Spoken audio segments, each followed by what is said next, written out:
Dessa vez eu vou falar aí sobre uma história de uma experiência que eu tive com investimentos na Bovespa, através de renda variável via swing trade, operações que a gente compra os ativos e mantém durante um prazo maior, pode ser um prazo semanal, um prazo mensal, né? Eu trabalhei com a Bovespa aí, fazendo estudos de investimento nesse segmento durante alguns anos. Chegou um certo ponto, que foi ali em 2022, agosto de 2022, eu liquidei todas as minhas posições na bolsa para poder focar somente em criptomoedas. Nesse vídeo aqui eu vou trazer os motivos, alguns exemplos aí de rendimentos que nós temos em renda fixa, em fundos de investimentos, em fundos imobiliários, e vou passar também aí uma visão, o que eu aprendi com isso, algo que pode acrescentar para você aí de forma positiva. Lembrando que não é uma recomendação de investimento, nada que eu falo aqui nos meus conteúdos, muito menos uma decisão de sair fora de um mercado, vender todos os ativos no mercado para poder entrar em outro, né? Trata-se de conteúdo educacional, algo aí para compartilhar minha experiência com vocês. Espero que isso vá abrir os olhos de vocês a estarem fazendo um estudo melhor, para estarem se posicionando nos investimentos de vocês. Quando eu comecei em cripto, eu comecei através da Bovespa lá em 2017. Eu sou formado em administração, sempre gostei de estudar empreendedorismo, investimentos. Quando eu comecei ali a colocar capital, estava mais seguro para isso. Nessa data ali de 2017, eu iniciei os investimentos na Bovespa e logo depois eu comecei em criptomoedas, especificamente através do Bitcoin. Vocês vão ver aqui com o desenvolver do vídeo que as decisões que eu tomei, os ativos que eu comprava, eu não vou entrar em detalhes quais eram esses ativos, mas eu fazia estudo de análise fundamentalista com o básico de análise técnica, e então eu escolhia os ativos que poderiam ter um maior upside, um maior ROI, quais ativos ali dentro dos estudos, dentro do resumo, indicava uma alta maior dentro dos ativos escolhidos. O estudo base que eu tinha para ativos na Bovespa foi um pouco similar aos ativos para criptomoedas, que na época só Bitcoin e altcoins, né, moedas alternativas aí. Só para deixar claro para vocês que o estudo que você faz em criptomoedas ou em outro mercado, caso você já tenha uma experiência com o mercado financeiro, você pode usar, caso você trabalhou aí com investimentos tradicionais, você pode usar esse conhecimento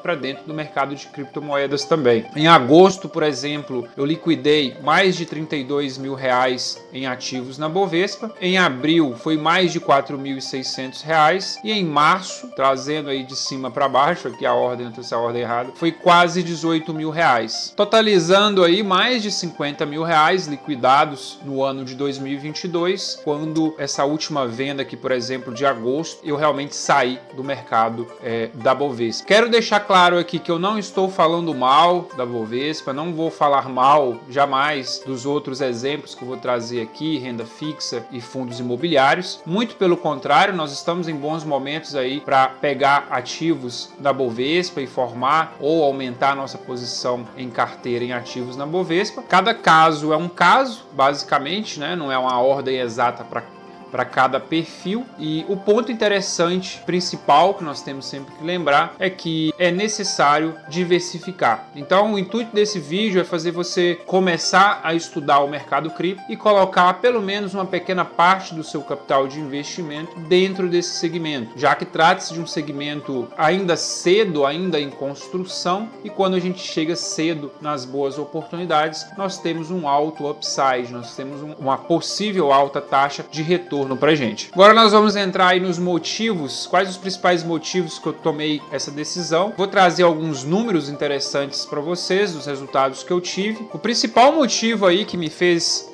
sair da Bovespa foram duas coisas principais. A gente sempre tem que andar alinhado com elas. A questão da energia e do tempo gasto para estar fazendo os estudos dentro dos ativos da bolsa. Eu ficava madrugadas e madrugadas analisando relatórios, assistindo aulas, assistindo conteúdo sobre as empresas que eu tinha interesse, dentro dos setores que eu tinha interesse, né? Interessante sempre quando a gente pega uma categoria de investimento, a Bovespa, o S&P 500 ou criptomoedas, e dentro desse segmento a gente vai particionar o capital alocado, e cada uma dessa partição ela deve representar um setor ali, né? Uma forma da gente diversificar dentro desse investimento que a gente está escolhendo para estudar, para investir. Então era algo que me tomava muito tempo, de fato, é normal, E como desde 2017 eu tinha posição na Bovespa e tinha posição em cripto, eu mantive posicionado desde 2017 até então, diferente da Bovespa. Para mim, no meu caso, já era mais fácil eu abrir mão de algo que eu estava estudando, dividindo minha atenção e focar somente em uma coisa, do que talvez para uma pessoa que não tem posição em criptomoedas e queira fazer isso. O principal ponto aí foi a questão da rentabilidade dolarizada. Eu cheguei a estudar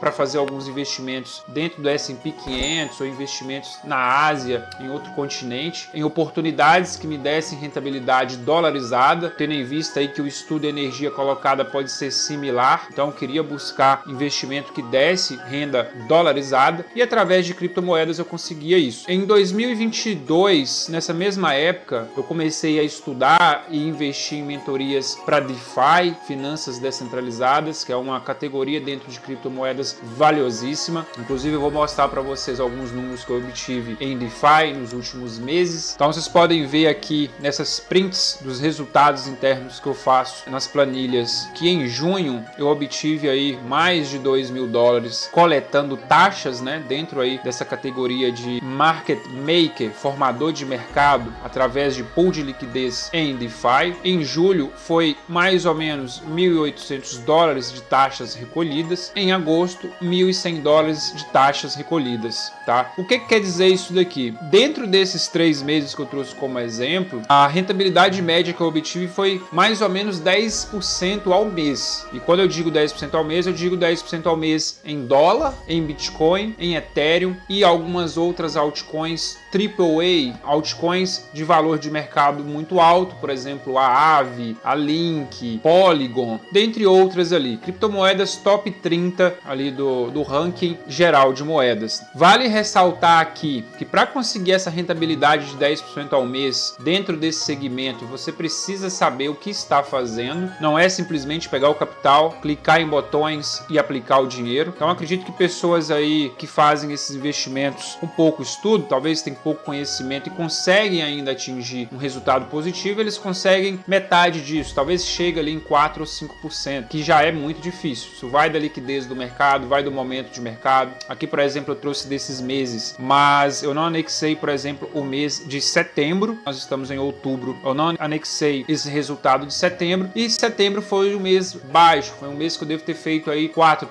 5% talvez, que não é ruim, estamos falando de renda dolarizada, mas por ser um mês que o mercado esteve com baixa liquidez, isso acabou afetando os nossos resultados também, a gente teve um rendimento menor. Mas o que acontece é que as pessoas que não estudam não conseguem atingir aí nem 4%, nem metade disso, e acontece muitos casos de você se encontrar em situações de impermanent loss, de perder dinheiro. Às vezes você vê que você teve um rendimento mensal de 5%, mas por trás disso, com o impermanent loss, vocês perdem dinheiro ao invés de estar ganhando. Para o leigo, ele vê, eu fiz 5% ao mês, mas se você entrar dentro do impermanent loss, na verdade, isso é o contrário. Tem pessoas até que já estão no mercado há muito tempo e não sabem que isso acontece, não sabem acompanhar isso. Basicamente, trata-se de um prejuízo realizado ou não realizado, ou um ganho também. Então, para quem tem estratégias sólidas em DeFi, isso não acontece. Você acaba não tendo impermanent loss, você não vai realizar essa perda. É bom que eu fale para que você se atente a estudar e que não pode deixar passar. Eu trouxe alguns números aqui do mercado interno e também do mercado externo, citando Warren Buffett, que é o maior investidor de renda variável aí de todos os tempos. Então aqui eu entro na questão da renda fixa nossa, do Brasil, e da renda fixa americana. Isso quer dizer que o banco brasileiro pagam para você deixar o seu capital parado com eles ou com alguma renda fixa. E nos Estados Unidos, os bancos americanos pagam aí em média 5,5% ao ano para você emprestar dinheiro para o banco. Isso eu já falei aqui outras vezes, é um pouco ruim para o mercado de renda variável. Uma renda fixa alta faz as pessoas tirarem o capital, a liquidez no mercado de risco, no mercado de renda variável, e aportarem numa renda fixa mais segura, né? E a gente já vem aí de alguns anos, vários meses de subida de queda de juros. Tudo indica aí que para os próximos meses essa renda fixa vai começar a cair, e aí volta o interesse e a obrigação do investidor estar estudando novamente opções em renda variável. E aí nós entramos na Bovespa, nós entramos no S&P 500, nós entramos em criptomoedas. Como eu disse algumas vezes nesse vídeo, diversificação é um fator super importante. A ideia do vídeo é só fazer vocês considerarem a importância de aportarem um pouco do capital também em criptomoedas, de forma inteligente, de forma segura, claro, né? Falei agora há pouco do DeFi, uma ótima opção aí para rentabilizar, para renda extra, para fazer dinheiro enquanto dorme, né? Através de investimentos seguros dentro de criptomoedas. Então eu falei aqui da renda fixa, vou falar agora da renda variável. O Warren Buffett, o maior investidor de todos os tempos aí, ele conseguiu, em média, no melhor momento dele, né? Atualmente talvez isso não seja assim. Ele consegue aí uma média de 1,5% ao mês, que dá quase 20% ao ano. Ótimos números, ótimos números. Mas claro, nós estamos falando aí do melhor investidor de todos os tempos. E aí, se a gente subir um pouco aqui e for comparar o rendimento que eu tive em DeFi, nos meses que eu trouxe aqui para vocês como exemplo, eu cheguei a 10% ao mês. Então, de cara, já dá para perceber aí a mega oportunidade sendo construída dentro de criptomoedas, e é o que está fazendo muitos investidores de fora a migrarem para esse mercado, a estudarem, a se prepararem aí para investimentos em criptomoedas. E para finalizar aí, nós temos os rendimentos médios nos fundos imobiliários, né? Nós estamos aí com rendimento médio de 15,5% ao ano, nos melhores casos. Lembrando que isso daqui são os melhores casos. A chance de você começar a investir em algum desses mercados sem conhecimento e talvez até ter prejuízo, se colocar numa situação mais complicada, também é alta. Isso aqui são estudos feitos por números já elaborados, já entregues, dos melhores fundos imobiliários que tiveram esses rendimentos nos últimos meses. Tem um vídeo gravado aqui no canal sobre 6 fatos positivos que indicam alta no mercado de Bitcoin. Eu vou deixar aqui no card. Vale a pena dar uma assistida para vocês entenderem melhor em que momento nós estamos. Muita infraestrutura se desenvolveu e está se desenvolvendo, muita coisa boa entrando nesse mercado de cripto, comparado, por exemplo, a quando eu entrei no mercado em 2017. Por hoje é isso, espero que vocês tenham gostado aí do conteúdo e nos vemos nos próximos vídeos.